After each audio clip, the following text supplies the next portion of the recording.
The magic നോവലിലേക്ക് സ്വാഗതം. Mafia part 7.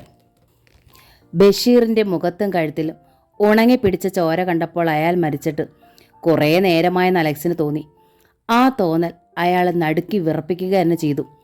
അലക്സിനൊന്ന് ഉറക്കെ കരയണമെന്ന് തോന്നി. ശബ്ദം നെഞ്ചിൽ തടയുകയാണ്. അലക്സ് ഓടി അണച്ചതുപോലെ കിതയ്ക്കാൻ തുടങ്ങി. സകല കൂപങ്ങളിലൂടെയും വിയർപ്പ് ചാലുകളായി ഒഴുകി. ബഷീറിന് എന്താണ് സംഭവിച്ചത്? ലൗലി എവിടെ പോയി? കാലുകൾ തളർന്ന് അലക്സ് ബഷീറിൻ്റെ അടുത്തിരുന്നു. ബഷീറെ! അയാൾ അവൻ്റെ കയ്യിൽ പിടിച്ചു. പെട്ടെന്നൊരു സ്തംഭനാവസ്ഥ. ബഷീറിൻ്റെ നാഡി ഇടിപ്പ് അലക്സിന് അനുഭവപ്പെട്ടു. അയാളിലെ ഡോക്ടർ ഉണർന്നു. പെട്ടെന്നായിരുന്നു പരിശോധനയൊക്കെ. ബഷീർ മരിച്ചിട്ടില്ല. കുറേയേറെ നേരമായി ബോധം കെട്ട് കിടക്കുകയാണ്. അലക്സ് അവൻ്റെ കവിളുകളിൽ തട്ടി കുലുക്കി വിളിച്ചു. തണുത്ത വെള്ളം കൊണ്ടുവന്ന് മുഖത്തേക്കൊഴിച്ചു. തൂക്കുമരത്തിൽ നിന്ന് രക്ഷപ്പെട്ടതുപോലുള്ള സന്തോഷമായിരുന്നു അലക്സിന്. ബഷീർ ഞരങ്ങി കണ്ണു തുറന്നു. വെള്ളമൊഴുകുന്ന ശിരസുമായി ബഷീർ എഴുന്നേറ്റിരുന്നപ്പോൾ പ്രേതത്തെ പോലെ മുഖം വിളറിയ അലക്സിനെ കണ്ടു. ബഷീറെ! അലക്സ് വിളിച്ചു. അലക്സേ! ബഷീറിൽ നിന്നും അവൻ്റേതല്ലാത്തൊരു ശബ്ദം പുറത്തു വന്നു. ലൗലി എന്തേ? അയാൾ എഴുന്നേറ്റു. ലൗലിയെ കണ്ടില്ല. നിനക്കെന്താടാ സംഭവിച്ചത്? എന്നാ അവരവളെ കൊണ്ടുപോയി. ആര്? എനിക്കറിയില്ല. ഞാൻ വരുമ്പോൾ അവരിവിടെ ഉണ്ടായിരുന്നു. ബഷീർ ഭീതിയോടെ ചുറ്റും നോക്കി. എന്താ ഉണ്ടായത്? നിന്റെ തലയ്ക്കടിച്ചത് ആരാണ്? അലക്സ് ഉത്കണ്ഠയോടെ തിരക്കി. ബഷീർ കസേരയിലിരുന്നു മറന്നുപോയതെന്തോ ഓർത്തെടുക്കുന്നത് പോലെ ആലോചിച്ചു. അലക്സ് അയാളുടെ ശിരസിലെ മുറിവ് പരിശോധിച്ചു മരുന്ന് വെച്ചു. കുറച്ച് തണുത്ത വെള്ളം കൂടി കുടിച്ചു കഴിഞ്ഞ് ബഷീർ പറഞ്ഞു, ഞാൻ വരുമ്പോൾ മുറ്റത്തൊരു കാർ കിടക്കുന്നുണ്ടായിരുന്നു. അതിൽ വന്നതാരാന്നറിയാൻ വേഗം വീട്ടിനുള്ളിലേക്ക് ചെന്നപ്പോൾ ചോറ് പാത്രം തട്ടിമറിഞ്ഞ് കിടക്കുന്നത് കണ്ടു. എന്തോ കുഴപ്പമാണെന്ന് എനിക്ക് തോന്നി. ലൗലിയെ വിളിച്ചുകൊണ്ട് അകത്തു വന്നു. ആരെയും കണ്ടില്ല. മുറിയിൽ ഒരു മൽപ്പിടുത്തം നടന്നതുപോലെ കണ്ടു. അപായപ്പെടുത്തിയതെന്നാണ് ഞാൻ ഭയന്നത്. പുറകിലെ വാതിലുകളൊന്നും തുറന്നിരുന്നില്ല. ഞാൻ വീണ്ടും മുറിയിൽ ചെന്ന് ലൗലിയെ വിളിച്ചു. മറുപടി കേൾക്കാതെ വന്നപ്പോൾ എന്തു ചെയ്യണമെന്നറിയാതെ നിന്നുപോയി. അലക്സിനെ ഹോസ്പിറ്റലിലേക്ക് വിളിക്കാൻ വേണ്ടി ഫോൺ എടുത്തപ്പോൾ വയർ മുറിച്ചിട്ടിരിക്കുന്നത് കണ്ടു.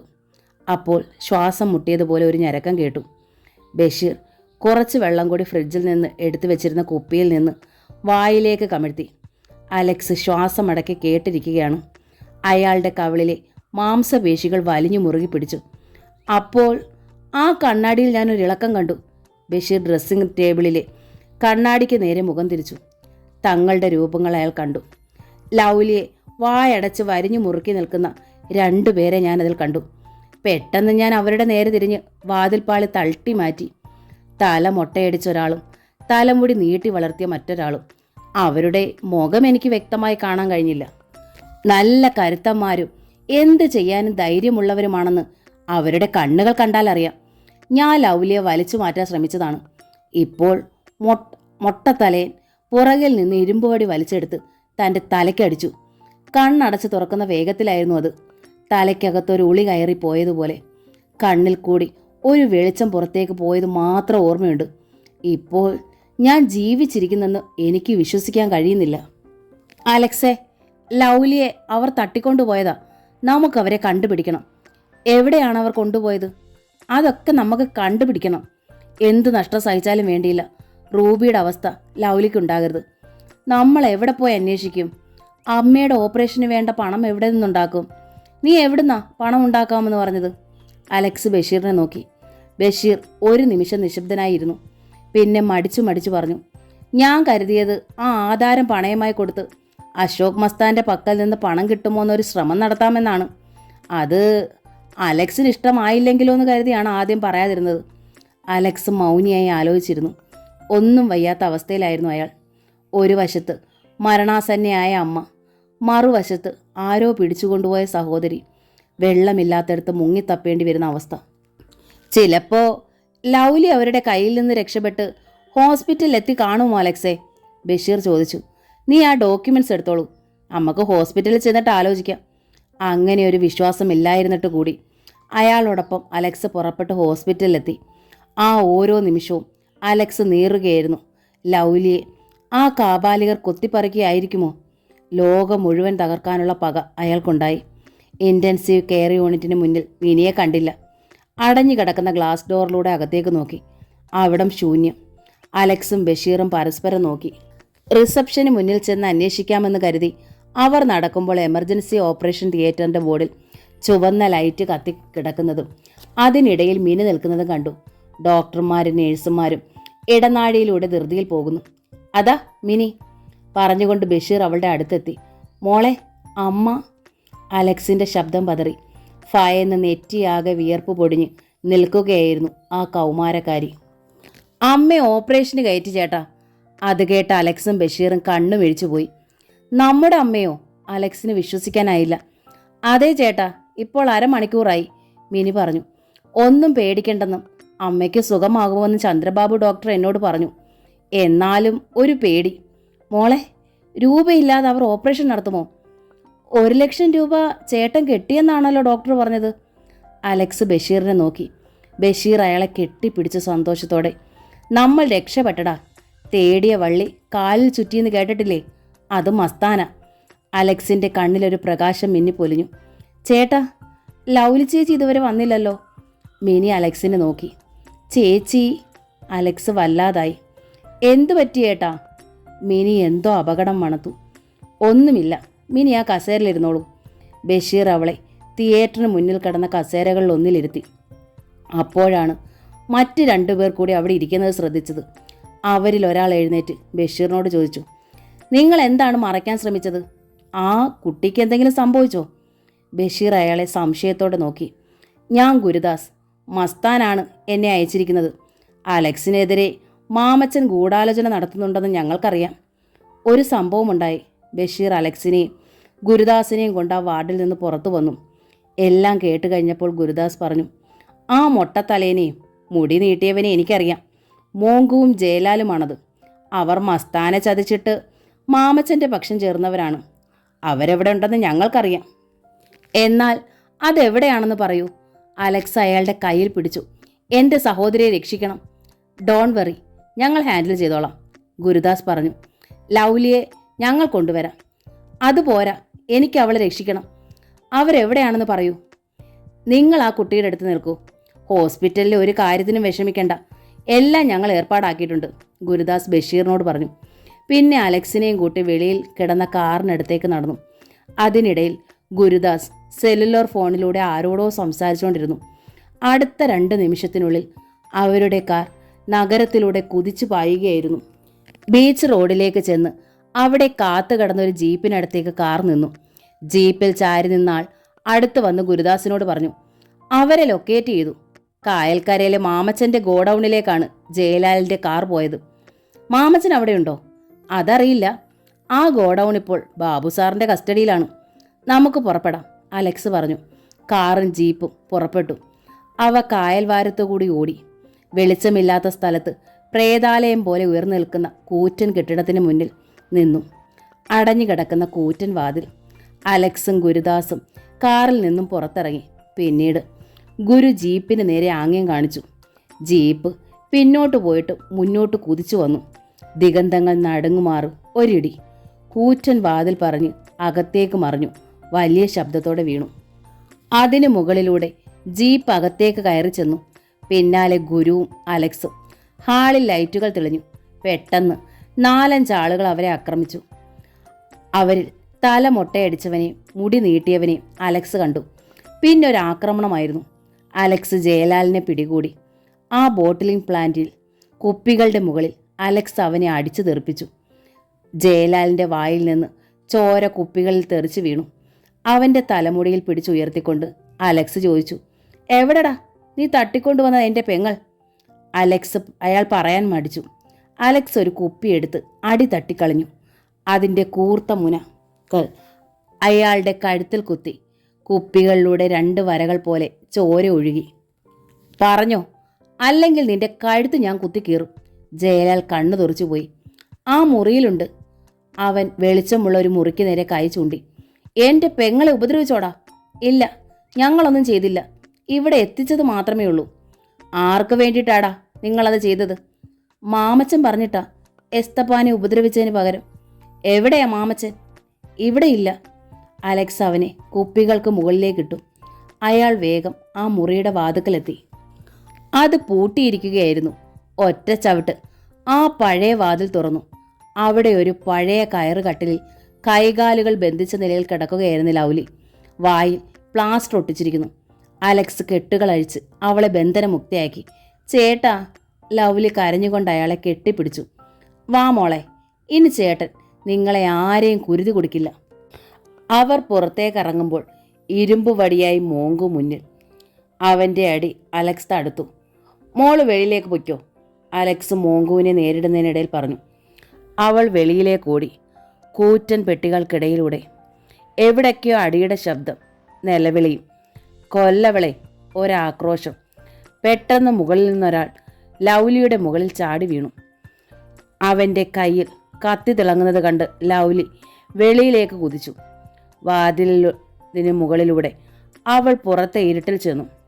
ഭിത്തിയിലിടിച്ചവെന്ന ലൗലി നിന്നു. മുന്നിലൊരു മനുഷ്യൻ, പിന്നോട്ട് മുടിച്ചീകിയ ദീർഘകായൻ, തിളങ്ങുന്ന കണ്ണുകൾ. അവൾ തിരിഞ്ഞു നോക്കി. കത്തിയുമായി അയാൾ വാതിൽ കടന്നു വരികയായിരുന്നു. ദീർഘകായൻ ഒരു കൈ വടികൊണ്ട് ലൗലിയെ ചേർത്ത് പിടിച്ചു. മറ്റേ കയ്യിൽ റിവോൾവർ ഗർജിച്ചു. കത്തിയുമായി വന്നവൻ കാലിൽ വെടിയേറ്റ് തുള്ളിത്തുള്ളി താഴെ വീണു. മോങ്കുവിനെ അടിച്ചിട്ടിട്ട് ലൗലിയുടെ നിലവിളി കേട്ട് കുതിച്ചു വന്ന അലക്സ് മഹാമേരു പോലെ അക്ഷോഭ്യനായി നിൽക്കുന്ന ആളെ കണ്ടു. അശോക് മസ്താൻ. പിതാവ് മകളെ എന്നവണ്ണം ലൗലിയെ ചേർത്ത് പിടിച്ചിരുന്നു. അലക്സിൻ്റെ പിന്നാലെ ആയുധങ്ങളുമായി വന്നവർ മസ്താൻ കണ്ടു ഭയന്നു നിന്നു. പിന്നെ അവർ പിന്മാറിക്കളഞ്ഞു. ഒരു തണുത്ത കാറ്റ് അവിടേക്ക് വീശി. ഐസ്ക്രീം പാർലറെ രഹസ്യമുറിയിൽ ഇരിക്കുകയായിരുന്നു മാമച്ചനും ഫെർണാണ്ടസും ബാബു സാറും മന്ത്രി ഐസക്കും. ഗ്രേസി അവർക്ക് മദ്യം വിളമ്പിക്കൊണ്ടിരുന്നു. എല്ലാവരും ഒരു വിജയം ആഘോഷിക്കുന്ന ലഹരിയിലായിരുന്നു. അപ്രതീക്ഷിതമായി സെല്ലുലാർ ഫോണിലൂടെ വന്ന മെസ്സേജ് കേട്ട് മാമച്ചൻ ചാടി എഴുന്നേറ്റു. ഗ്ലാസും മദ്യവുമെല്ലാം തട്ടിക്കളഞ്ഞു. എൻ്റെ ഗോഡൗണിൽ മസ്താനോ? എല്ലാം നശിപ്പിച്ചെന്നോ? പിന്നെ നീയൊക്കെ എന്തിനാടാ? അവളെ വിട്ടുകളയരുത്, ഞാനിതാ വരുന്നു, മാമച്ചൻ ആക്രോശിച്ചു. അടുത്ത 5 നിമിഷങ്ങൾക്കുള്ളിൽ 4 കാറുകളും നിറയെ ഗുണ്ടകളുമായി മാമച്ചൻ ഗോഡൗണിലേക്ക് ചെന്നു. 4 കാറുകളും ഗോഡൗണിൻ്റെ മുമ്പിൽ നിന്നു. മാമച്ചൻ ഇറങ്ങി ചുറ്റും ഒരു നിരീക്ഷണം നടത്തി. അയാൾ തകർന്നു കിടന്ന വാതിലിലൂടെ അകത്തേക്ക് ചെന്നു. കയ്യിലും തലയിലും മുറിവുകളുമായി നിൽക്കുന്ന ജയലാലിനെയും മോങ്കുവിനെയും കണ്ടു. അവർക്ക് മാമച്ചനെ നോക്കാൻ ലജ്ജ അനുഭവപ്പെട്ടു. ജയലാലിൻ്റെ കഴുത്തിൽ നിന്ന് ചോര ഒഴുകുന്നുണ്ടായിരുന്നു. ഗോഡൗൺ തല്ലി തകർത്തിരിക്കുന്നത് മാമച്ചൻ കണ്ടു. നിറയെ കുപ്പിച്ചില്ലുകൾ. അവർ പോയി. മാമച്ചൻ ചോദിക്കുന്നതിന് മുമ്പ് ജയലാൽ പറഞ്ഞു. ആരൊക്കെ ഉണ്ടായിരുന്നു? അലക്സും ഗുരുദാസും വേറെ കുറേ ആളുകളും. അശോക് മസ്താൻ ഉണ്ടായിരുന്നോ? ഉവ്വ്. മസ്താൻ തിരിച്ചടിക്കാൻ തുടങ്ങിയിരിക്കുന്നു. മാമച്ചൻ അപകടം മണത്തു. മസ്താനും അലക്സും യോജിച്ചിരിക്കുന്നു. ലൗലിയെ അവൻ രക്ഷപ്പെടുത്തി. ഇതിന് മസ്താന് തിരിച്ചടി കൊടുത്തില്ലെങ്കിൽ അയാൾ തന്നെ തകർത്ത് കളയും. മാമച്ചൻ തൻ്റെ നഷ്ടങ്ങളെല്ലാം നോക്കിക്കണ്ടു. പിറ്റേന്നാണ് മന്ത്രി ഐസക്കും ബാബു സാറും ഫെർണാണ്ടസും മാമച്ചനും ഒന്നിച്ചു കണ്ടത്. ഐസക് മാമച്ചനെ നിർദ്ദേശിച്ചു. പരസ്പരം അടിച്ച് വലിയൊരു പ്രശ്നം ഉണ്ടാക്കണ്ട. മാമച്ചൻ്റെ സ്ഥാനമുണ്ടല്ലോ. പിന്നെന്തിനാണ് മസ്താനുമായി ഏറ്റുമുട്ടാൻ പോകുന്നത്? 2 ഭാഗത്തും ആൾനാശമുണ്ടാകും. അത് ഒഴിവാക്കിക്കൂടെ? കൂടെ ഉള്ളവർ ചാകട്ടെ. അതിനല്ലേ പണം കൊടുത്ത് കൂടെ നിർത്തിയിരിക്കുന്നത്.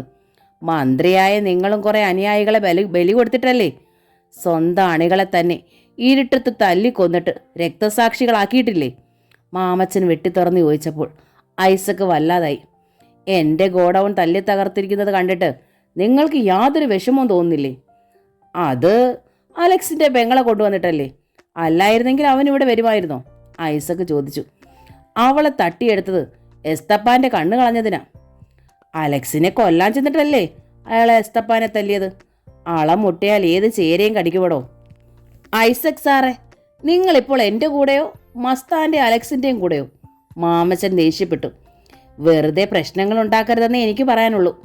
പക കൊണ്ട് ആരും ഒന്നും നേടിയിട്ടില്ല. നമ്മൾ നടത്തുന്നത് ഇല്ലീഗലായിട്ടുള്ള ഇടപാടുകളാണ്.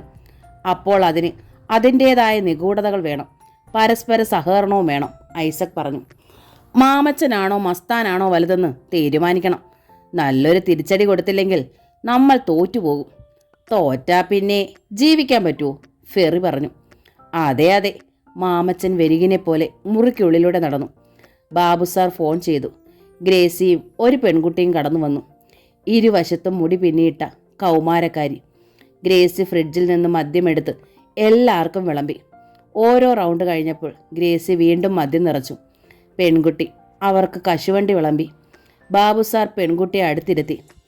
അവളുടെ ചുമലിൽ തലോടിക്കൊണ്ടിരുന്നു. അവളുടെ ഇമകൾ കൂമ്പിപ്പോയി. മാമച്ചൻ്റെ അസ്വസ്ഥത കണ്ട് ബാബു സാർ പറഞ്ഞു, അലക്സിനേക്കാൾ നമ്മൾ ഭയപ്പെടേണ്ടത് മസ്താനെയാണെന്നുള്ള കാര്യത്തിൽ സംശയമില്ല. മസ്താനെ തകർക്കണമെങ്കിൽ അയാളുടെ മർമ്മത്തടിക്കണം. അറ്റ കൈയാണ്. കൊല്ലാനാണോ? ഐസക് ചോദിച്ചു. അല്ല. എല്ലാവരും ബാബു സാറിനെ നോക്കി. അയാൾ പൊന്നുപോലെ വളർത്തുന്നൊരു മകളുണ്ട്, ലേഖ. അവളെ അയാൾക്ക് നഷ്ടപ്പെടണം, ബാബു സാർ പറഞ്ഞു. മുറിയിൽ ഉലാത്തിക്കൊണ്ടിരുന്ന മാമച്ചൻ നിന്നു. അന്നമ്മ അവളെ തന്നെ നോക്കിക്കിടന്നു. മസ്താൻ്റെ മകൾ ലേഖ. അവളുടെ കഴുത്തിലെ വജ്രം തിളങ്ങി. അസുഖമെല്ലാം മാറിക്കോളും. അവൾ അമ്മയുടെ മുടിയിഴകൾ മാടി ഒതുക്കിക്കൊണ്ട് പറയുന്നത് ലൗലി നോക്കി നിന്നു. അമ്മ ഒന്നും ഭയപ്പെടണ്ട.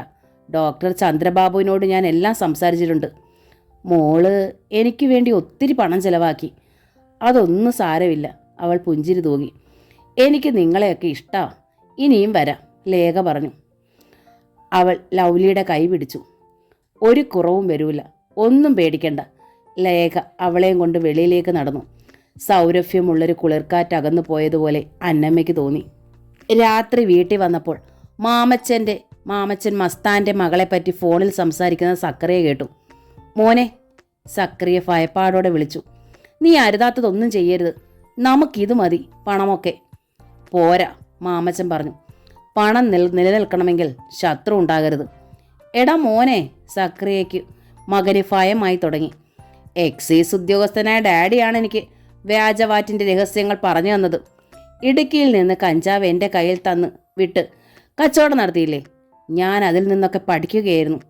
പക്ഷേ കൊല ചെയ്യുന്നത് പാപമാണടാ. എന്നെ അടിച്ചവനെ തിരിച്ചടിക്കാതിരിക്കാൻ ഞാൻ വിശുദ്ധനൊന്നുമല്ല. ഈ അധോലോക സാമ്രാജ്യം എൻ്റെ കാൽക്കീഴിലാകണം. മാമച്ചൻ തിരിഞ്ഞു നോക്കിയപ്പോൾ വാതിൽക്കൽ അനിത നിൽക്കുന്നത് കണ്ടു. എല്ലാം കേട്ടതുപോലെയായിരുന്നു അവളുടെ കണ്ണുകളിലെ തിളക്കം. പക്ഷേ അയാൾ അവളെ ഗൗനിച്ചില്ല. മാമച്ചൻ്റെ സെല്ലുലോർ ഫോൺ ശബ്ദിച്ചു.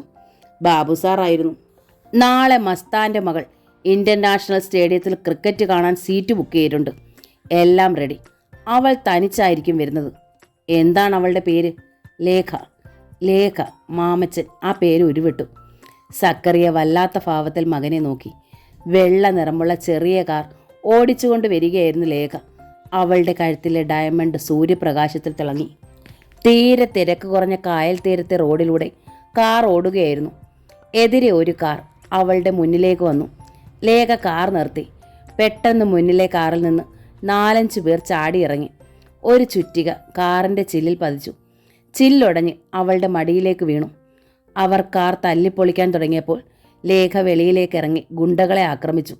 നല്ലൊരു ജൂഡോ ഒഫ്യാസിയായിരുന്നു അവൾ. 1-2 പേരെ അടിച്ചു വീഴിച്ചു. അപ്പോഴേക്കും ഒരു ട്രക്കും വാനും അവിടെ വന്നു. ട്രക്ക് കാർ ഇടിച്ചു മതിലിനോട് ചേർത്ത് ഞെരിച്ചു. വാനിൽ നിന്നിറങ്ങിയവർ ലേഖയെ പിടികൂടി. അവൾ അവരെ കുതറിയെറിഞ്ഞു. ഒരടി കരണത്ത് കിട്ടിയപ്പോൾ അവൾ റോഡിൽ വീണു. കൈമുട്ടുകൾ പൊട്ടി. എവിടെ നിന്നോ ആളുകൾ കൂടി. ഒരു സുഹൃത്തിൻ്റെ ബൈക്കിൻ്റെ പിന്നിലിരുന്ന് വരികയായിരുന്ന ബഷീർ അത് കണ്ടു. ബഷീർ മുന്നോട്ട് പോയ ബൈക്കിൽ നിന്നിറങ്ങി ഓടി വന്നപ്പോഴേക്കും ലേഖയെ അവർ വാനിൽ കയറ്റിൽ കഴിഞ്ഞിരുന്നു. വാനും കാറും ട്രക്കും പാഞ്ഞുപോയി. ഇടിച്ചു ചുരുട്ടിയ തകരം പോലെ ആ പുതിയ കാർ ഭിത്തിയോട് ചേർന്ന് കിടന്നു. അശോക് മസ്താൻ്റെ മകൾ. ബഷീറിൻ്റെ ഉള്ളിലൊരു മിന്നലുണ്ടായി. ആ വാനിൻ്റെ നമ്പർ ബഷീർ കയ്യിൽ കുറിച്ചിട്ടിട്ട് ബൈക്കിൻ്റെ പിന്നിൽ ചെന്ന് കയറി. തിരിച്ചു വിടടാ, അയാൾ സുഹൃത്തിനോട് പറഞ്ഞു. ബൈക്ക് തിരിഞ്ഞു പാഞ്ഞുപോയി. ആ വാനിനെ പിന്തുടരണം, ബഷീർ പറഞ്ഞു. ബൈക്ക് വാനിൻ്റെ പിന്നാലെ പോയിക്കൊണ്ടിരുന്നു. ഹോസ്പിറ്റലിൽ അമ്മയുടെ മുറിയിലിരിക്കുകയായിരുന്നു അലക്സ്. ഓപ്പറേഷൻ സക്സസ് ആയി. അമ്മ സുഖം പ്രാപിച്ചു വരികയാണ്. ലൗലിയും മിനിയും അടുത്ത് തന്നെയുണ്ട്. ആ രാത്രിയിൽ സംഭവിച്ച കാര്യങ്ങൾ ലൗലിക്കും അലക്സിനും മാത്രമേ അറിവുണ്ടായിരുന്നുള്ളൂ. മറ്റാരോടും പറയരുതെന്ന് അയാൾ അവളോട് പറഞ്ഞിരുന്നു. ലൗലി അമ്മയ്ക്ക് ഓറഞ്ച് പൊളിച്ചു കൊടുത്തുകൊണ്ടിരുന്നു. മിനി അലക്സിൻ്റെ കൈവിരലുകളിലെ ഞൊട്ട വിട്ടുകൊണ്ടിരുന്നു. മോനെ, അമ്മ വിളിച്ചു. എന്താ അമ്മേ? അന്ന് വന്ന ആ കുട്ടി പിന്നെ വന്നില്ലല്ലോ മോനെ. മസ്താൻ്റെ മോള് ലേഖ. അവരൊക്കെ വലിയ ആളുകളല്ലമ്മേ, എപ്പോഴും തിരക്കായിരിക്കും, മിനി പറഞ്ഞു. എന്തായാലും നല്ല ഐശ്വര്യമുള്ള കുട്ടിയാ. എന്നെ അമ്മാന്നാ വിളിച്ചത്. എനിക്ക് ആ കുഞ്ഞിനെ ഒന്നുകൂടെ കാണണം. അലക്സ് എന്തോ പറയാൻ തുടങ്ങിയപ്പോഴാണ് ബഷീർ വാതിൽ തുറന്ന് അകത്തേക്ക് വന്നത്. നീ എന്താടാ വല്ലാതിരിക്കുന്നത്? അലക്സ് അയാളെ സൂക്ഷിച്ചു നോക്കി. നീ വാ. ബഷീർ അയാളെ വിളിച്ചുകൊണ്ടുപോയി. ഹോസ്പിറ്റലിന് വെളിയിലെത്തിയപ്പോഴേക്കും ബഷീർ സംഭവിച്ചതെല്ലാം പറഞ്ഞു. എടാ, നമ്മളിപ്പോൾ എന്താ ചെയ്യേണ്ടത്? അലക്സ് ചോദിച്ചു. എന്തെങ്കിലും ചെയ്യണം. ആ പെണ്ണിനെ രക്ഷിക്കണം. മസ്താനോടുള്ള പ്രതികാരമാണിത്. അയാളോട് മാത്രമല്ല, നിന്നോടും. നീയും കൂടിയല്ലേ മാമച്ചൻ്റെ ബോട്ടിലിംഗ് പ്ലാന്റ് തകർത്തത്? അലക്സ് ഒരു വാഹനം കൈ കാണിച്ച് നിർത്തി അതിൽ കയറി. ലേഖ അപകടത്തിലായെന്ന് അശോക് മസ്താൻ ഉടൻ തന്നെ വിവരം കിട്ടി. പക്ഷേ ലേഖ എവിടെയാണെന്ന് ഒരറിവും കിട്ടിയില്ല. മസ്താൻ്റെ നെഞ്ചിലൊരു വേദനയുണ്ടായി. എന്ത് നഷ്ടവും അയാൾ സഹിക്കും, ഒന്നു മാത്രം സഹിക്കില്ല, മകൾ. ബഷീറും അലക്സും കൊടുത്ത വിവരം കേട്ടപ്പോൾ മസ്താന് സമാധാനമായി. എവിടെ അന്വേഷിക്കണമെന്നറിയാതെ വിഷമിച്ചിരിക്കുകയായിരുന്നു ഞാൻ, മസ്താൻ പറഞ്ഞു. ചതിയാണെന്നറിയാമായിരുന്നു. എൻ്റെ മോളെ തൊടാൻ അവന് ധൈര്യം വന്നു അല്ലേ? ഗുരുദാസ് അടുത്തുണ്ടായിരുന്നു. മസ്താൻ സെല്ലുലോർ ഫോണിലൂടെ മാമച്ചനെ വിളിച്ചു. മാമച്ച, എൻ്റെ മകളെ വിട്ടു തരുന്നതാ നിനക്ക് നല്ലത്. എന്തു പറ്റി മകൾക്ക്? ഞാനൊന്നും അറിഞ്ഞില്ലല്ലോ. മാമച്ചൻ്റെ ശബ്ദം. അറിഞ്ഞില്ല അല്ലേ? മസ്താൻ ഫോൺ ഡിസ്കണക്ട് ചെയ്തു. എൻ്റെ മോളാ എൻ്റെ ജീവൻ. ലേഖയെ ഞാൻ പിടിച്ചോണ്ട് വരും, അലക്സ് പറഞ്ഞു. മസ്താൻ അലക്സിൻ്റെ ചുമലിൽ പിടിച്ചു. നീ ചെറുപ്പമാ. നരകത്തിലെ പിശാചുകളെയെല്ലാം മാമച്ചൻ ഭൂമിയിൽ കൊണ്ടുവന്നിരിക്കുക. എനിക്കൊരു ചെകുത്താനെയും പേടിയില്ല. എൻ്റെ അമ്മയുടെ ജീവൻ രക്ഷിച്ചതിന് എന്ത് തന്നാലും മതിയാകില്ല, അലക്സ് പറഞ്ഞു. മസ്താൻ്റെ അല്ല, എൻ്റെ ശത്രുവാണവൻ. ഗേറ്റിന് വെളിയിൽ കാത്തു കിടന്ന കൂറ്റൻ കണ്ടെയ്നർ ട്രക്കിനടുത്തേക്ക് അലക്സും ബഷീറും കാത്തുനിന്നു. ആരും അവരെ ശ്രദ്ധിക്കുന്നുണ്ടായിരുന്നില്ല. ഗേറ്റ് തുറന്നതും അവൻ ട്രക്കിനടിയിലൂടെ ഉരുണ്ട് മുകളിൽ പിടിച്ചു കിടന്നു. ട്രക്ക് ഗേറ്റ് കിടന്ന് അകത്തേക്ക് ചെന്നു. ഗേറ്റ് അടഞ്ഞു. ട്രക്ക് ഒരിടത്ത് നിന്നപ്പോൾ അലക്സ് പിടിവിട്ട് പൊടി മണ്ണിലേക്ക് വീണു. ഒരു ക്രെയിനും യൂണിഫോം ധരിച്ച ആളുകളും അടുത്ത് വരുന്നത് അയാൾ കണ്ടു. ഡ്രൈവർ ട്രക്കിൽ നിന്നിറങ്ങി സിഗരറ്റ് കത്തിച്ച് പുകവിട്ടു. അയാൾ ജോലിക്കാരോട് എന്തോ സംസാരിച്ചു. ട്രക്കിനടിയിൽ കിടന്ന അലക്സും ബഷീറും അത് കേൾക്കാൻ കഴിഞ്ഞില്ല. കൂറ്റൻ ക്രെയിനിൻ്റെ ചക്രങ്ങൾ ഉരുണ്ടടുത്ത് വന്നു. അലക്സ് ബഷീറിനെ തോണ്ടി. ഇരുവരും ഉരുണ്ട് ട്രക്കിനടിയിൽ നിന്ന് വെളിയിൽ വന്ന് ഗോഡൌണിനകത്ത് കിടന്ന കണ്ടെയ്നറിൻ്റെ മറവിൽ ഒളിച്ചു. കാലടി ശബ്ദം കേട്ടിട്ടെന്നവണ്ണം ട്രക്ക് ഡ്രൈവർ തിരിഞ്ഞു നോക്കി. ബഷീർ കണ്ടെയ്നറിൽ ചാരി നിന്ന് കിതച്ചു. ബഷീറെ, ആ ഡ്രൈവർ കണ്ടെന്ന് തോന്നുന്നല്ലോ. അയാൾ ഇങ്ങോട്ട് വരികയാണ്, അലക്സ് പറഞ്ഞു. ബഷീർ അവിടേക്ക് നോക്കി. യൂണിഫോം ധരിച്ച തൊഴിലാളികൾ ട്രക്കിലെ കണ്ടെയ്നറുകളിൽ മുകളിൽ കയറി ക്രെയിനിൻ്റെ ഹുക്കുകൾ അതിൽ ഘടിപ്പിക്കുകയായിരുന്നു. ഡ്രൈവർ വന്നപ്പോൾ അവർ അടുത്ത കണ്ടെയ്നറിലേക്ക് മുകളിൽ ചാടി മറിഞ്ഞു. ഡ്രൈവർ അവിടെയൊക്കെ ഒന്ന് നടന്നു നോക്കി. തറയിൽ കാലടികൾ ശ്രദ്ധിച്ചു. അവന് സംശയമുണ്ടായിട്ടെന്ന് ഉറപ്പാണ്. ഭിത്തിക്കരിയിൽ വന്ന് മൂത്രമൊഴിച്ചിട്ട് ഡ്രൈവർ തിരിച്ചുപോയി. അലക്സും ബഷീറും ശബ്ദമുണ്ടാക്കാതെ താഴെ ഇറങ്ങി. ഇവിടെ വളരെയധികം കെട്ടിടങ്ങളുണ്ടല്ലോ. നമ്മൾ എവിടെ ചെന്നാണ് ലേഖയെ തിരയുന്നത്? ബഷീർ ചോദിച്ചു. എന്തായാലും ഇതിനകത്തുണ്ടെന്ന് ഉറപ്പാണല്ലോ. നമ്മൾ അവളെ കണ്ടുപിടിച്ചിരിക്കും, അലക്സ് പറഞ്ഞു. കണ്ടെയ്നർ ക്രെയിൻ ഉയർത്തി മറ്റൊന്നിനോട് അടുപ്പിച്ച് വെക്കുന്നത് അവർ കണ്ടു. ഇവിടെ വെച്ച് നമ്മളെ തല്ലിക്കൊന്നാൽ പോലും ആരും അറിയില്ല, ബഷീർ അഭിപ്രായപ്പെട്ടു. പെട്ടെന്നാണ് അയാളുടെ ശ്രദ്ധ അങ്ങോട്ട് പതിഞ്ഞത്. അലക്സേ, ആ ഡ്രൈവർ സെക്യൂരിറ്റിക്കാരനോട് എന്തോ സംസാരിക്കുന്നു. അലക്സും അത് കണ്ടു. ഡ്രൈവർ ഗോഡൌണിലേക്ക് വിരൽ ചൂണ്ടി തടിയൻ വാച്ചറോട് എന്തോ പറയുന്നു. അവരുടെ നോട്ടം ഇവിടേക്കാണ്. നമ്മൾ കരുതലോടെ ഇരിക്കണം. അലക്സ് മുന്നോട്ടോടി. തൊട്ടടുത്ത കൂറ്റൻ ഗോഡൌണിൻ്റെ വാതിലുകൾ അടഞ്ഞു കിടക്കുകയായിരുന്നു. അവർ ഭിത്തികൾക്കിടയിലൂടെ പുറകിലേക്കോടി. അപ്പോൾ എവിടെയോ ഒരു വാൻ ഓടുന്നതിൻ്റെ ശബ്ദം കേട്ടു. അവർ അവിടേക്ക് ചെന്നെങ്കിലും വാഹനം കണ്ടെത്താനായില്ല. പടർന്ന് പന്തലിച്ച് കിടക്കുന്ന മരങ്ങൾക്കിടയിൽ വലിയ ഷെഡുകൾ. അവർ ആ ഷെഡിലൂടെ നടക്കുമ്പോൾ ഒരു കണ്ടെയ്നർ ട്രക്കും അതിനു പിന്നാലെ ആദ്യം കണ്ട ക്രെയിനും പോകുന്നത് കണ്ടു. അതിൻ്റെ ഇരമ്പലിനിടയിൽ എവിടെയോ ഒരു മനുഷ്യ ശബ്ദം കേട്ടതായി തോന്നി. അവർ കരുതലോടെ മുന്നോട്ട് നടന്നു. ഷെഡിനകത്ത് കൂറ്റൻ പെട്ടികൾക്കിടയിൽ നേർത്ത വെളിച്ചം മാത്രമേ ഉണ്ടായിരുന്നുള്ളൂ. തൊട്ടടുത്ത് നിന്ന് ആരോ ശ്വാസം വലിക്കുന്നത് പോലെ അലക്സും ബഷീർ നിന്നു. കനത്ത കൈപ്പടങ്ങൾ അവരുടെ ചുമലിൽ അമർന്നു. വെട്ടി തിരിഞ്ഞു നോക്കിയപ്പോൾ കുട്ടിയാനെ പോലെ ഒരു തടിയൻ വാച്ചർ. നിങ്ങൾ എന്തിനിവിടെ വന്നു? അയാളുടെ കനത്ത ശബ്ദം. ഞങ്ങളുടെ ഒരാളെ ഇങ്ങോട്ട് ഒളിപ്പിച്ചു കടത്തി. അത് കണ്ടുപിടിക്കാൻ വന്നതാ, ബഷീർ പറഞ്ഞു. നിങ്ങൾ മര്യാദയ്ക്ക് എൻ്റെ കൂടെ വാ, അയാൾ സഗൗരവം പറഞ്ഞു കൊണ്ട് പാൻറ്റിൻ്റെ ബെൽറ്റിൽ തൂക്കിയിട്ടിരിക്കുന്ന വോക്കിഡോണി എടുത്തു. അവരിവിടെയുണ്ട്, അയാൾ പറയുന്നതിന് മുമ്പ് അലക്സ് അടിച്ചു. വോക്കിഡോണി തെറിച്ചു പോയി. ബഷീർ അയാളെ കണ്ടെയ്നറിൻ്റെ വാതിലിലേക്ക് തള്ളി. മുഖം ഇരുമ്പിലടിച്ച് അയാൾ പിടച്ചു. അലക്സ് അയാളുടെ മുഖം അടച്ചൊരടി കൊടുത്തു. ഇടത്തെ കണ്ണ് കലങ്ങിപ്പോയി. ഇവിടേക്ക് വന്ന വാൻ എവിടേക്ക് പോയി? നിന്റെ നാവിൽ നിന്ന് സത്യമേ വീഴാവൂ. ജീവൻ കൊടുത്തു അത് കണ്ടുപിടിക്കാനാണ് ഞങ്ങൾ വന്നിരിക്കുന്നത്. അത് കോൾഡ് സ്റ്റോറേജിലേക്കാണ് പോയിരിക്കുന്നത്, അയാൾ പറഞ്ഞു. അവിടെ ആരാണുള്ളത്? എനിക്കറിയില്ല, പക്ഷേ അത് ഈസ്റ്റ് ഓഷ്യൻ സീ ഫുഡ്സ് റെൻറ്റിനെടുത്തിരിക്കുന്നതാണ്. കോൾഡ് സ്റ്റോറേജ് എവിടെയാണ്? ഈ കെട്ടിടത്തിനപ്പുറത്ത്. അയാൾ പറയുന്നത് സത്യമാണെന്ന് അലക്സിന് തോന്നി. അയാൾ വാച്ചറുടെ പുറം കഴുത്തിലൊരു വെട്ട്. ബോധമറ്റു മറിഞ്ഞു വീഴാൻ തുടങ്ങിയ വാച്ചറെ അലക്സ് തടഞ്ഞു നിർത്തി. ബഷീറെ, ഈ കണ്ടെയ്നറിൻ്റെ വാതിൽ പൂട്ടിയിട്ടില്ല, അത് തുറക്കൂ. ബഷീർ അനുസരിച്ചു. ചെറിയൊരു ശബ്ദത്തോടെ ഇരുമ്പ് വാതിൽ തുറന്നപ്പോൾ പുറത്തേക്ക് വെളുത്ത പൊടി പറന്നു. അലക്സ് വാച്ചറെ അകത്തേക്ക് തള്ളി വാതിലടച്ചു. പൂട്ടണ്ട, പൂട്ടിയാൽ ഇയാൾ ഇതിനകത്ത് കടന്ന് മരിച്ചു പോകും. ബോധം തെളിയാൻ 1 മണിക്കൂർ എടുക്കും, അത് കഴിഞ്ഞ് പൊയ്ക്കോട്ടെ, അലക്സ് പറഞ്ഞു. അവർ ആ കെട്ടിടത്തിൻ്റെ പിന്നിലേക്ക് നടന്നു. അടുത്തെവിടെയോ ഒരു ഗുഡ്സ് ട്രെയിൻ പോകുന്ന ശബ്ദം. കുറേ കൂടി വൃത്തിയുള്ള കെട്ടിടങ്ങളായിരുന്നു അവിടെ. കൂളിംഗ് പ്ലാന്റുകളുടെ ശബ്ദം ഇടപെടാതെ മുഴങ്ങിക്കൊണ്ടിരുന്നു. 2 കെട്ടിടങ്ങളുടെ ഇടയിലായിരുന്നു ഈസ്റ്റ് ഓഷ്യൻ സീ ഫുഡ്സിൻ്റെ കോൾഡ് സ്റ്റോറേജ്. അതാ വാൻ. കോൾഡ് സ്റ്റോറേജിന് മുന്നിൽ കിടക്കുന്ന വാൻ ചൂണ്ടി ബഷീർ പറഞ്ഞു. അതിന് പിന്നിൽ മതിൽ വരെ ചതുപ്പ് പോലുള്ള പ്രദേശമാണ്. അവിടെ ഒരാൾ പൊക്കത്തിൽ പുല്ല് വളർന്നുണങ്ങി മറിഞ്ഞു കിടക്കുന്നു. അലക്സിനെയും ബഷീറിനെയും കണ്ട ഉടനെ വാനിലിരിക്കുമായിരുന്ന ഡ്രൈവർ ചാടി ഇറങ്ങി വന്നു. ആരാ? എന്താ ഇവിടെ കാര്യം? കുറച്ച് കാര്യമുണ്ടടാ, ബഷീർ അയാളുടെ നാഫിക്ക് തൊഴിച്ചു. ഒരാൾ വയറ്റിൽ പൊത്തിപ്പിടിച്ചുകൊണ്ട് വാനിൻ്റെ ടയറിലേക്ക് ചാരി നിന്ന് നിലവിളിച്ചു. അലക്സ് ഒറ്റയടി. മർമ്മം തെറ്റിയില്ല. അയാൾ കരിയില വീണ് കിടക്കുന്ന തറയിൽ വീണു. നിലവിളി കേട്ടതും കോൾഡ് സ്റ്റോറേജിൻ്റെ ഓഫീസിൽ നിന്നും ജയലാലും മോങ്കുവും ഓടി വന്നു. വിശന്ന ചെന്നായ്ക്കളെ പോലെ ചാടി വീഴുകയായിരുന്നു അവർ. ഇവരാ ഇന്ദുലേഖയെ പിടിച്ചോണ്ട് പോകുന്നത്, ബഷീർ പറഞ്ഞു. ജയലാൽ പഴയ പകയോടെ അലക്സിൻ്റെ കഴുത്ത് ലക്ഷ്യമാക്കി കത്തി വീശി. അലക്സ് തട്ടി. ബഷീർ മോങ്കുവിനെ നേരിട്ടു. മോങ്കുവിനെ ബഷീർ മൊട്ടത്തല കൊണ്ട് ഇടിച്ചു തീർപ്പിച്ചു. വാനിൽ തട്ടി ബഷീർ നിന്നു. മോങ്കു ബഷീറിൻ്റെ കഴുത്തിൽ കുത്തി പിടിച്ചുകൊണ്ട് വയറ്റിലിടിച്ചു. ബഷീറിൻ്റെ കണ്ണ് തുറച്ചുപോയി. അലക്സ് ഓടി വന്ന് മോങ്കുവിൻ്റെ പിന്നിൽ നിന്ന് പിടിച്ചു. ആ തക്കത്തിന് ജയലാൽ പിന്നിൽ നിന്ന് അലക്സിനെ കുത്തി.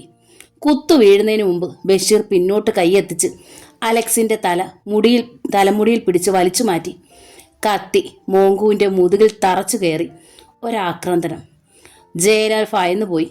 അയാൾ സുഹൃത്തിൻ്റെ മുതുകിൽ നിന്നും കത്തി വലിച്ചൂരി. വെളുത്ത മുറിപ്പാട് മാത്രം. അടുത്ത ക്ഷണം അതിൽ നിന്ന് ചോര ജയലാലിൻ്റെ മുഖത്തേക്ക് ചീറ്റി. ഒറ്റയടിക്ക് അലക്സ് കത്തി തെറിപ്പിച്ചു കളഞ്ഞു. മോങ്കു വേച്ച് ചെന്ന് ചതുപ്പിനടുത്ത് വീണു. അലക്സിൻ്റെ അടിയേറ്റ് ജയലാൽ കൂളിംഗ് പ്ലാന്റിനിടയിലേക്ക് തെറിച്ചു വീണു. അവൻ്റെ മുകളിലേക്ക് വെള്ളം വീണു. അലക്സ് അവൻ്റെ തലയ്ക്കടിച്ചു. അയാൾ തല പെരുത്ത് മിഴിച്ചു നോക്കി. അന്ന് ഞാൻ നിന്നെ വെറുതെ വിട്ടത് ഇപ്പോൾ ഇതിനായിരുന്നടാ. അലക്സ് അയാളുടെ കഴുത്തിൽ ഞെരിച്ചുകൊണ്ട് മുരണ്ടു. എവിടെ? മസ്താൻ്റെ മോൾ കോൾഡ് സ്റ്റോറേജിലുണ്ട്, അയാൾ പറഞ്ഞു. ആ ചെകുത്താൻ എവിടെ? മാമച്ചൻ. ഇവിടെയില്ല. അലക്സിൻ്റെ കൈ മുറുകി. അയാൾക്ക് ശ്വാസം മുട്ടി. കണ്ണുകൾ തുറച്ചു. അലക്സ് പിടിവിട്ടു. അവൻ ശ്വാസം ദീർഘമായി വലിച്ചു. ഒറ്റയടി. ജയലാൽ വെള്ളത്തിലേക്ക് കുഴഞ്ഞു വീണു. അലക്സ് കോൾഡ് സ്റ്റോറേജിലേക്ക് ചെന്നു. അതിൻ്റെ കൂറ്റൻ വാതിൽ കൈപ്പിടിയിൽ പിടിച്ചു തുറന്നു. തണുത്ത വായു അയാളുടെ ദേഹത്തെ തഴുകി വെളിയിലേക്ക് പോയി. മുറിക്കകത്ത് ലൈറ്റുകൾ കത്തിക്കിടക്കുന്നു. അടുക്കി വെച്ചിരുന്ന പെട്ടികൾ. കൂറ്റൻ മത്സ്യങ്ങൾ നിരത്തി വെച്ചിരിക്കുന്നു. എക്സ്പോർട്ട് ചെയ്യാനുള്ള പലതരം മത്സ്യങ്ങൾ. മഞ്ഞ് പുക പോലെ ലൈറ്റുകളെ പൊതിഞ്ഞിരിക്കുന്നു. അലക്സ് അതിനകത്തേക്ക് ചുവട് വെച്ചപ്പോൾ തണുപ്പ് ദേഹത്തെ പൊതിഞ്ഞു. രോമങ്ങൾ എഴുന്നേറ്റ് നിന്നു. അപ്പോഴാ തണുത്ത ശബ്ദം കാതിലെത്തി. ആദ്യം നിന്റെ മരവിച്ച നിലവിളി മസ്താന്റെ കാതിലെത്തും. പൊന്നുമകളുടെ നിലവിളി. ഫെർണാണ്ടസ് ചിരിച്ചു. അയാളുടെ മുന്നിൽ കൈകൾ പിന്നോട്ടാക്കി ബന്ധിച്ച നിലയിൽ ഐസ് ബാറിന് മുകളിൽ ഇരുത്തിയിരിക്കുകയായിരുന്നു ലേഖയെ. തണുപ്പുകൊണ്ട് അവൾ വിറയ്ക്കുന്നുണ്ട്. മുടിയിലും മുഖത്തും മഞ്ഞ് പറ്റി പിടിച്ചിരിക്കുന്നു. കഴുത്തിൽ തിളങ്ങുന്ന വജ്രം. അവളുടെ മുഖത്ത് നിരാശയായിരുന്നു. എങ്കിലും കണ്ണുകളിൽ പ്രകാശമുണ്ട്. ഫെറി അവളുടെ മുഖത്തും താടിയിലും തഴുകി. അതിനുശേഷം നിന്നെ ഒരു ഐസ് ബാറിനകത്ത് ഫ്രീസ് ചെയ്ത് മസ്താൻ അയച്ചു കൊടുക്കും. പിന്നെ അയാൾ ഞങ്ങൾക്കെതിരായ ഒരു കാര്യവും ചിന്തിക്കില്ല, അയാൾ പറഞ്ഞു. നിർവികാരയായിട്ടിരിക്കുകയാണ് ലേഖ. അവൾ ഇരുന്ന ഐസ് ബാർ വളരെ വലുതായിരുന്നു.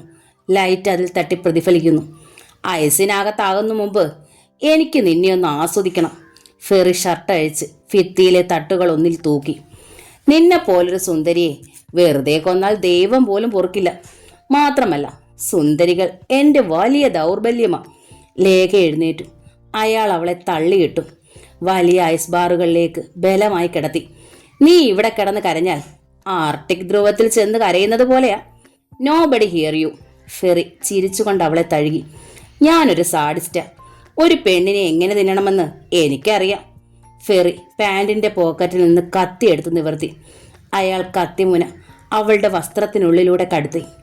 ലേഖ ഒന്നു പിടഞ്ഞു. ചുമലിൽ ഒരു മരവിച്ച കൈപ്പത്തി അമർന്നപ്പോൾ ഫെർണാണ്ടസ് തിരിഞ്ഞു നോക്കി. ആ ക്ഷണം സ്രാവ് കൊണ്ടുള്ള ഒരു അടിയേറ്റ് ഫെറി കൊഞ്ച് സ്റ്റോക്ക് ചെയ്തിട്ട് റാക്കിലേക്ക് വീണു. ഐസിൽ മരവിച്ച് കിടന്ന ലേഖ മിഴിച്ചു നോക്കി. അലക്സ് അവളെ പിടിച്ച് എഴുന്നേൽപ്പിച്ചു. കൈകളിലെ കെട്ടഴിച്ചു. അലക്സ്. അവളുടെ ചുണ്ടുകൾ അവിശ്വസനീയതയോടെ വിറച്ചു. Yes, Alexander. എഴുന്നേറ്റ് തിരിച്ചു വന്ന ഫെറിയെ അലക്സ് സ്രാവ് കൊണ്ട് ആക്രമിച്ചു. മരവിച്ച് ഇരുമ്പ് പോലെ കാഠിന്യമുള്ളതായിരുന്നു ആ സ്രാവ്. മഞ്ഞുകട്ടികളിൽ മുഖമിടിച്ച് വീണ ഫെർണാണ്ടസ് വായിൽ നിന്ന് ചോര ഒഴുകി. അടുത്ത അടിക്ക് അയാൾ മറിഞ്ഞു വീണു. ഐസ് കട്ട പൊടിഞ്ഞു ചിതറി. അയാൾ നിലവിളിച്ചു. അലക്സ് അവൻ്റെ കോളറിന് പിടിച്ചുയർത്തി വായിലേക്ക് മീൻതള തള്ളി. നീ ഇവിടെ കിടന്ന് കരഞ്ഞാൽ ആർട്ടിക് ധ്രുവത്തിൽ ചെന്ന് കരയുന്നത് പോലെയാ. Nobody hear you. വായുവിൽ നിന്ന് നീരാവി പുക പോലെ വീണു. ഫെറി തിരിച്ചടിക്കാൻ കൈവീശി. ദേഹമാകെ മരവിച്ചു പോയിരുന്നു. മുഖമടച്ചൊരടി. ഫെറി മഞ്ഞുപാളികൾക്കിടയിലേക്ക് വീണു. അലക്സ് അവനെ അടിച്ച് അവശനാക്കി.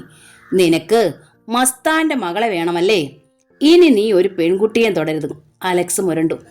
മഞ്ഞുകൾക്കിടയിൽ കിടന്ന് അലക്സ് ഫെറിയുടെ മുഖം വരെ മഞ്ഞുകട്ട കൊണ്ട് മൂടി. മാമച്ചനൊരു സമ്മാനമായി ഇരിക്കട്ടെ. അലക്സ് ഒരു ഐസ് ഇടിച്ചുടച്ചു. ഫെറിയുടെ മുഖം മൂടി. അയാൾ കിടന്ന് പിടച്ചു. വരൂ. അലക്സ് ലേഖയും കൊണ്ട് വെളിയിലെത്തി. ബഷീർ കാത്തു നിൽക്കുകയായിരുന്നു.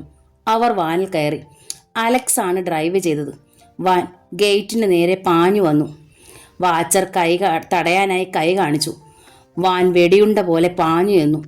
ഒരു നിമിഷം ഗേറ്റിന്റെ കറുത്ത ലോഹപ്പാളി കാഴ്ച മറച്ചു. ബോംബ് പൊട്ടുന്നത് പോലെ ഒരു ശബ്ദത്തോടെ വാൻ ആ ലോഹഭിത്തിക്കുള്ളിലൂടെ കടന്നുപോയി. ലേഖയെ കണ്ടപ്പോൾ അശോക് മസ്താന്റെ കണ്ണുകൾ നിറഞ്ഞൊഴുകി. അയാൾ അലക്സിനെ കെട്ടിപ്പിടിച്ചു. നെഞ്ചോട് ചേർത്ത് അമർത്തിക്കൊണ്ട് പറഞ്ഞു, എന്തു തന്നാണ് ഞാൻ ഈ കടം വീട്ടുക? താങ്കൾ എൻ്റെ അമ്മയെ രക്ഷിച്ചതിന് ഞാൻ എന്തു തന്നാലും മതിയാകില്ല. ഇതെൻ്റെ കടമയായി മാത്രമേ ഞാൻ കരുതിയിട്ടുള്ളൂ. നീ എൻ്റെ മകനാ. മസ്താന്റെ കവിളിലൂടെ നീർക്കണങ്ങൾ ഉരുണ്ടു വീണു. I love you. മസ്താൻ മന്ത്രിച്ചു. അയാളുടെ ദേഹം വിറയ്ക്കുന്നുണ്ടായിരുന്നു. ബഷീറിനോടൊപ്പം പുറപ്പെടുമ്പോൾ അലക്സ് മസ്താന്റെ ബംഗ്ലാവിലേക്ക് തിരിഞ്ഞു നോക്കി. ജനലിൻ്റെ അടുത്ത് തിളങ്ങുന്ന വജ്രം, അതിനേക്കാൾ തിളങ്ങുന്ന ലേഖയുടെ കണ്ണുകൾ അയാൾ കണ്ടു. അലക്സ് ഹോസ്പിറ്റലിൽ ചെല്ലുമ്പോൾ അനിതയുണ്ടായിരുന്നു. അമ്മ മിനിയുടെ കയ്യിൽ നിന്ന് കഞ്ഞി വാങ്ങി കുടിക്കുന്നു. ലൗലിയും സന്തോഷത്തിലായിരുന്നു. അലക്സിനെ ഹോസ്പിറ്റൽ വാർഡിൽ വെച്ച് സ്വകാര്യമായി കിട്ടിയപ്പോൾ അനിത പരിഭവിച്ചു. ഞാൻ എത്ര ദിവസമായി വരുന്നു, അലക്സിനെ കാണാനേ ഇല്ല. അലക്സ് അവളുടെ കണ്ണുകളിൽ നോക്കി. നിനക്കറിയില്ലേ എൻ്റെ വിഷമങ്ങൾ? ഇപ്പോൾ മസ്താനാണോ അലക്സിൻ്റെ കൂട്ട്? അയാളൊന്നും മിണ്ടിയില്ല. അത് വേണ്ട, അപകടം ഒന്നും വരുത്തി വെക്കേണ്ട. അലക്സിനെ ഒരു സ്മഗ്ലറായിട്ടല്ല, ഒരു ഡോക്ടറായി കാണാൻ എനിക്കിഷ്ടം. സ്വന്തം അമ്മയുടെ ജീവൻ പോലും രക്ഷിക്കാൻ കഴിഞ്ഞില്ലെങ്കിൽ പിന്നെ എന്ത് ഡോക്ടറാ ഞാൻ? അലക്സ് ചോദിച്ചു. എല്ലാം ശരിയാകും അലക്സേ. എന്താണ് ശരി? അതാണ് എനിക്കിപ്പോൾ സംശയം. അലക്സിനിപ്പോൾ തെറ്റ് ശരിയും തിരിച്ചറിയാൻ പറ്റില്ല. എനിക്കറിയാം. വരൂ, നമുക്കിവിടെ അല്പനേരം ഇരിക്കാം. അനിത അയാളെ സിമെന്റ് ബെഞ്ചിൽ പിടിച്ചിരുത്തി. ഹോസ്പിറ്റലിന് മുന്നിൽ പാർക്ക് ചെയ്തിരുന്ന കാറുകളിലൊന്ന് സാവധാനം പുറത്തേക്ക് പോയി. അതിലിരുന്ന ഒരാൾ തന്നെ നോക്കുന്നത് അലക്സ് കണ്ടു. ഒരു മിന്നൽ പിണർ സിരകളിലൂടെ പാഞ്ഞുപോയി. ആ മുഖം മാമച്ചൻ്റെതാണെന്ന് അയാൾക്ക് തോന്നി. എന്താ അലക്സേ? അയാളുടെ മുഖഭാവം കണ്ട് അനിത ചോദിച്ചു. അയാൾ മറുപടി പറഞ്ഞില്ല. മറ്റൊരു കാറിനടുത്തു നിന്ന് അലസമായി തങ്ങളെ ശ്രദ്ധിക്കുന്ന സ്ത്രീ അയാളുടെ ശ്രദ്ധയിൽപ്പെട്ടു. Gracie aunty. ഒന്ന് കണ്ടാൽ ഒന്നുകൂടി നോക്കിപ്പോവും. അന്ന് രാത്രി പാർലറിൽ നടന്ന സംഭവം അയാൾ ഓർത്തു. അലക്സ് ആ കാറിനെ നോക്കി. അത് ഗേറ്റ് കടന്നു പോയി കഴിഞ്ഞിരുന്നു. അലക്സ് അമ്മയെ വീട്ടിലേക്ക് കൊണ്ടുവന്നു. അമ്മയ്ക്ക് സുഖമായി. ഇനി വിശ്രമം മതി. അമ്മയ്ക്ക് നടക്കാറായതോടെ മിനിക്കും ലൗലിക്കും പഴയ സന്തോഷവും ഉത്സാഹവും ഉണ്ടായി. തൻ്റെ കുടുംബത്തിൽ പുതിയ തളിരുകൾ വിടരുകയാണെന്ന് ഓർത്തപ്പോൾ അലക്സിന് ഉത്സാഹം തോന്നി. ഇനി മസ്താൻ്റെ കടം വീട്ടണം. സ്വന്തമായി പ്രാക്ടീസ് തുടങ്ങണം. അലക്സേ. അയാൾ നടുങ്ങിപ്പോയി. ബഷീർ പാഞ്ഞു വന്നു. അവൻ്റെ വാക്കുകൾ മുറിഞ്ഞു. അവരെൻ്റെ വാപ്പയെ, ഉമ്മയും പെങ്ങളും മാത്രമേ വീട്ടിലുണ്ടായിരുന്നുള്ളൂ. കരഞ്ഞുകൊണ്ട് ബഷീർ മറിഞ്ഞു വീഴാതിരിക്കാൻ അലക്സിനെ പിടിച്ചു. ബഷീറിൻ്റെ വാപ്പ ആസ്മ രോഗിയാണ്. തണുപ്പ് കാലത്ത് രോഗം കൂടും. ഉഷ്ണകാലമാകുമ്പോൾ ആശ്വാസമുണ്ടാകും. ജോലിയൊന്നും ചെയ്യാനാകാതെ വീട്ടിൽ തന്നെ ഉണ്ടാകും എപ്പോഴും. ഉമ്മ പഴയ തുണികൾ തയ്ച്ചുകൊണ്ടിരിക്കുകയായിരുന്നു. ബഷീറിൻ്റെ സഹോദരി മീരയ്ക്ക് അല്പം ട്യൂഷനും മറ്റുമുണ്ട്.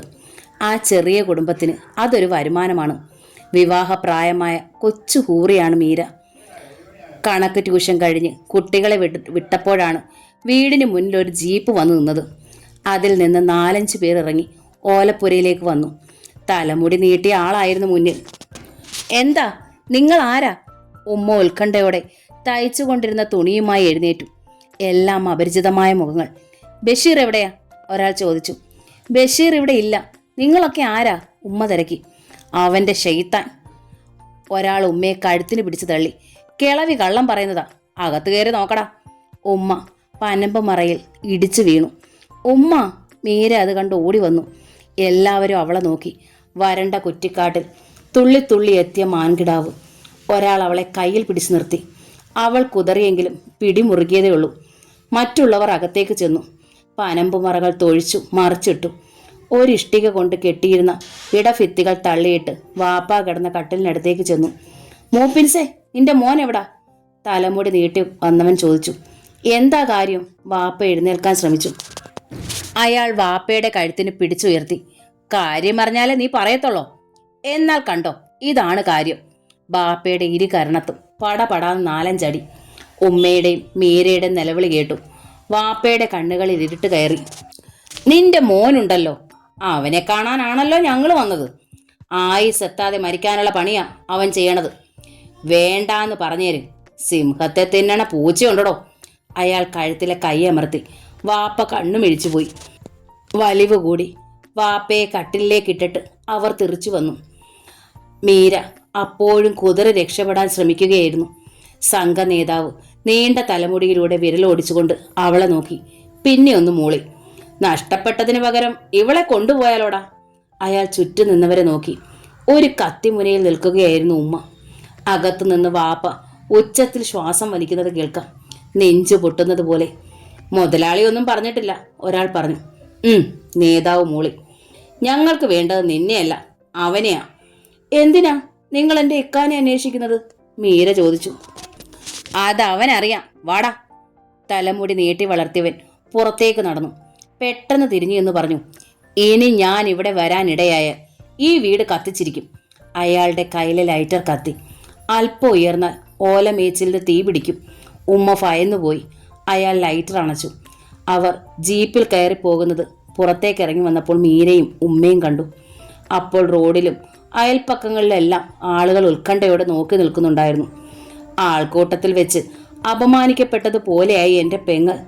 വാപ്പയുടെ മുഖത്ത് നീര. ബഷീർ കരഞ്ഞു. അലക്സിന് അത് സഹിക്കാൻ കഴിഞ്ഞില്ല. തന്നെ സഹായിച്ചതിന് ബഷീറിന് കിട്ടിയ ശിക്ഷയാണെന്ന് അയാൾക്ക് ഉറപ്പായിരുന്നു. ജയലാല അവരുടെ നേതാവ്. മാമച്ചനാ അവരെ അയച്ചത്, ബഷീർ പറഞ്ഞു. എനിക്കറിയാം ബഷീറെ. അലക്സ് എന്തോ തീരുമാനിച്ചതുപോലെ മന്ത്രിച്ചു. അവൻ ഗുരുദാസിനെ ഫോണിൽ വിളിച്ചു. എല്ലാം കേട്ട് കഴിഞ്ഞപ്പോൾ ഗുരുദാസ് പറഞ്ഞു. അതെനിക്ക് വിട്ടു തന്നേരെ. ബഷീറിൻ്റെ വാപ്പയെ മാമച്ചൻ്റെ ഗുണ്ടകൾ അടിച്ചു. മാമച്ചൻ്റെ ഡാഡിയെ അലക്സിൻ്റെ ഗുണ്ടകൾ അടിക്കുന്നു.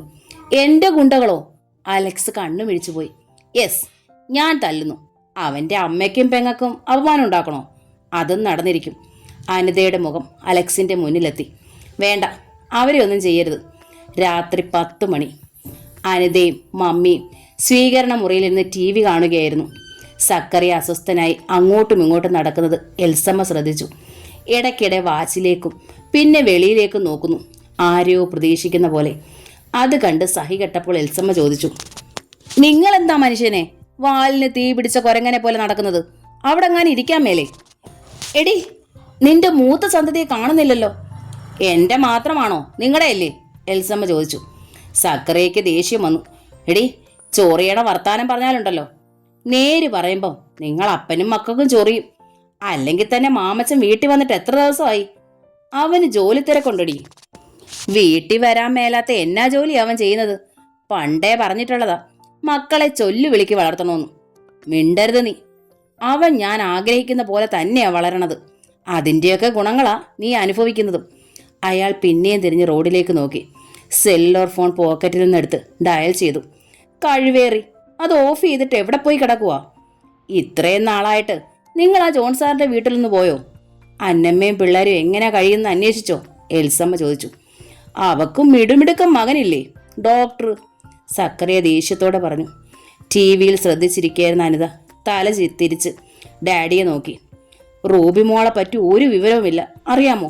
എൽസമ്മ ചോദിച്ചു. പിഴച്ചു പോയത് പോട്ടടി, നിനക്കെന്നാ? ഗേറ്റിലൊരു വെളിച്ചം. ഒരു പുതിയ കാർ ഗേറ്റ് കടന്ന് മുറ്റത്തെ മാരുതി വാനിനടുത്തേക്ക് നിന്നു. താമസിച്ചതിന് മാമച്ചനോട് രണ്ട് പറയാൻ തയ്യാറായി സക്കറിയ നിന്നു. കാറിൽ നിന്ന് ഗുരുദാസും 4-5 ആളുകളും ഇറങ്ങി. മാമച്ചനെ കാണാതായപ്പോൾ സക്കറിയ അവരെ നോക്കി. മാന്യമായി വസ്ത്രധാരണം ചെയ്തവർ, കായിക താരങ്ങളെപ്പോലെയുണ്ട്. കഴുത്തിലും കയ്യിലും സ്വർണ്ണ ചെയിനുകൾ. മാമച്ചൻ്റെ കൂട്ടുകാരാവും. തനിക്ക് പരിചയമുള്ള ആരുമില്ല. മാമച്ചൻ ഉടനെ വരും. മാമച്ചന് കൊടുക്കാനുള്ളൊരു സാധനവുമായി വന്നതാണ്. സാറിനെ ഏൽപ്പിച്ചാൽ മതിയെന്ന് പറഞ്ഞു. ഗുരുദാസ് പറഞ്ഞു. സംഗതി രഹസ്യമാണ്, വളരെ വില പിടിച്ചതാണ്. ഒരാൾ ചെറിയ ബ്രീഫ് കേസ് എടുത്തു. അത് രത്നങ്ങളോ മറ്റോ ആണെന്ന് സക്രിയയ്ക്ക് തോന്നി. സ്വർണവും രൂപയുമായി സമ്പാദിക്കുന്നതിനേക്കാൾ നല്ലത് ഡയമണ്ട്സ് ആണെന്ന് മാമച്ചൻ പറഞ്ഞത് അയാൾ ഓർത്തു. വരൂ, അകത്തേക്ക് വരൂ. സക്കറിയ ക്ഷണിച്ചു. ഡാഡി അവരെ സ്വീകരണ മുറിയിലേക്ക് കൂട്ടിക്കൊണ്ടു പോകുന്നത് അനിത കണ്ടു. എൽസമ്മയെ അവരെ ശ്രദ്ധിച്ചു. മാന്യന്മാരായ ആളുകളാണെന്ന് തോന്നുകയും ചെയ്തു. എന്താണിത്? തൻ്റെ സ്വകാര്യ മുറിയിലെ കറങ്ങുന്ന കസേരയിലിരുന്നു കൊണ്ട് സക്കറിയ ചോദിച്ചു. ഗുരുദാസ് ബ്രീഫ് കേസ് എടുത്ത് മേശപ്പുറത്ത് വെച്ചു. സക്കറിയയ്ക്ക് ഉത്കണ്ഠയായി. സാറിനുള്ളതാണ്, തുറന്നു നോക്കൂ. സക്കറിയ ബ്രീഫ് കേസ് അടുപ്പിച്ച് തുറന്നു വെച്ചു. ഒരു വിലങ്ങ്. അയാൾ ഞെട്ടി ഗുരുദാസിനെ നോക്കി. അടുത്ത ക്ഷണം സക്കറിയയുടെ കൈകൾ പിന്നോട്ടാക്കി വിലങ്ങിട്ട് കഴിഞ്ഞിരുന്നു. മറ്റൊരാൾ വാതിലടച്ച് കുറ്റിയിട്ടു. എന്താ ഇത്? നിങ്ങളാരാ? സക്കറിയ ഉച്ചത്തിൽ അലറി. അയാൾക്ക് എഴുന്നേൽക്കാൻ പോലും കഴിഞ്ഞില്ല. ഒരു പാവം വൃദ്ധനെ നിന്റെ മോന്റെ ഗുണ്ടകൾ തല്ലി. അതിന്റെ വേദന നിനക്കറിയണ്ടേ? ഗുരുദാസ് കൈഞ്ഞൊടിച്ചു. ചെറുപ്പക്കാർ സക്കറിയെ വളഞ്ഞു. ഇടിയേറ്റ് സക്കറിയ പൊളഞ്ഞു. കാലിനും കൈക്കും വാരിയലിനും അടിയെട്ടി. വായിൽ നിന്നും മൂക്കിൽ നിന്നും ചോരയൊഴുകി. കൈ തിരിച്ചോടിച്ചു. നിലവിളി കേട്ട് അനിതയും എൽസമ്മയും വാതിലിടിച്ച് തുറക്കാൻ ശ്രമിച്ചു. മാഫിയ എന്ന നോവലിൻ്റെ ഈ ഭാഗം ഇവിടെ പൂർണ്ണമാവുകയാണ്. ഈ നോവൽ നിങ്ങൾക്ക് ഇഷ്ടമായെങ്കിൽ